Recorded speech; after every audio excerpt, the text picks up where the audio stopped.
Bulldozer कार्रवाई पर supreme court, दोषी पाए जाने पर भी नहीं होगी तोड़फोड़।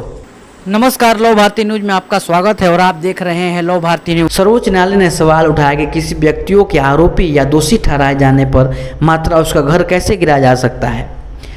आज सर्वोच्च न्यायालय ने विभिन्न मामलों में आरोपी व्यक्तियों के खिलाफ बुलडोजर कार्रवाई को चुनौती देने वाली याचिका पर सुनवाई करते हुए कहा कि यदि कोई व्यक्ति दोषी भी हो तो उसका मकान नहीं गिराया जा सकता है।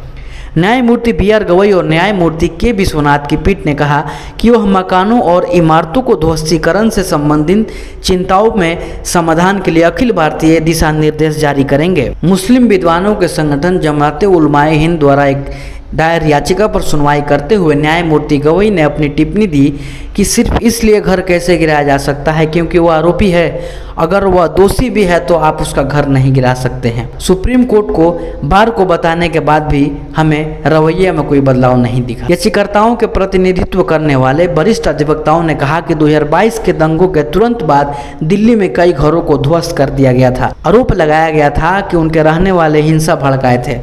वरिष्ठ अधिवक्ता ने कहा कि उदयपुर में एक मामला का हवाला दिया कि जहां एक व्यक्ति का घर इसलिए ध्वस्त कर दिया गया क्योंकि किराएदार के बेटे पर अपराध का आरोप था। न्यायमूर्ति विश्वनाथ ने कहा कि किसी को भी खामियों का फायदा नहीं उठाना चाहिए। उन्होंने कहा कि पिता का बेटा अड़ियल हो सकता है, लेकिन अगर इस बात पर ध्यान दिया जाए, अगर इस आधार पर घर गिरा दिया जाता तो यह सही तरीका नहीं है। केंद्र सरकार की ओर से सॉलिसिटर जनरल ने कहा कि कानून का उल्लंघन होने पर भी घर को गिराया जा रहा है। उन्होंने कहा कि हम तभी कार्रवाई करते हैं जब नगरपालिका कानून का उल्लंघन होता है।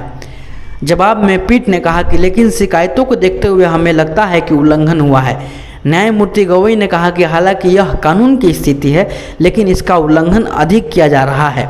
साथ ही उन्होंने कहा कि यदि निर्माण अनधिकृत है तो यह कानून के अनुसार होना चाहिए।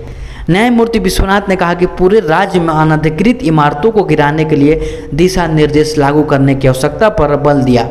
न्यायमूर्ति गवई ने कहा कि सुझाव आने दीजिए, हम अखिल भारतीय स्तर पर दिशा निर्देश जारी करेंगे।